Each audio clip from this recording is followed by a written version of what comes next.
विधानसभा में उपस्थापित होईछि CAG report storage और drainage रे व्यापक अनियमितता होइतिबा सीएजी तांको रिपोर्ट रे दर्शाइछन्ति।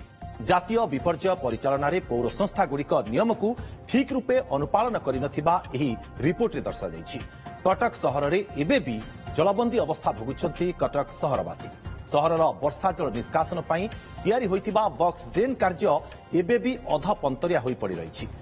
सेहीपरि दीर्घ वर्ष धरी चलिथिबा जायका प्रकल्प केबे सरिब कहा पाखरे खबर नाही। सीएजी रिपोर्ट अनुसार कटक सहरर स्टोरेज और ड्रेनेज पई धार्य समय ठारू अधिक 9 वर्ष बीती जाइथिले मध्य काम सरी नाही, जहा पई सरकार प्रकल्प अटकल बाबदकू 29 कोटी टंकारु ऊर्ध्व टंका अधिक देई सारिलेनी। तेने पूर्व सरकार अमल में जहां दुर्नीति होइथिला एबे सरकार परिवर्तन पर एहाकू सुधारिबा आवश्यक बोली कहिसंती कटक बासिंदा।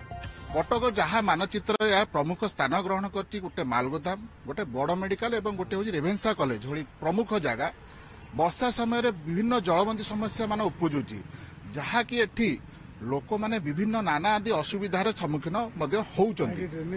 कौन सी ड्रेनेज व्यवस्था एठी सौंदर्यकरण कराई किंतु कौन सी ड्रेनेज व्यवस्था आज पर्यंत करा जाई नाही। सौंदर्यकरण हो कि मना करना किंतु सौंदर्यकरण ना रे ड्रेनेज व्यवस्था को भूली जावा लोक मान को जलबंदी समस्या नानाजी रोग आक्रांत कराइबा निहाती एटा गोटे त्रुटिपूर्ण कार्य एवं जो कंट्राक्ट मानक एमाने दउचंती ता जोगु आज समय एवं व्यय वृद्धि 29 कोटी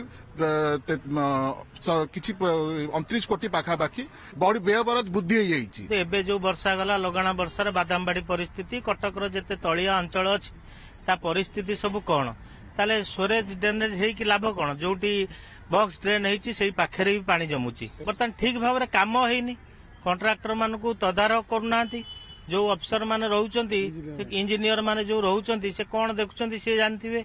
बर्तमान एई भलिया कटक शहर को केमती जलबंदी मुक्त करा जिवो से विषय रे बर्तमान नुआ सरकार टिके चिंता करंतु।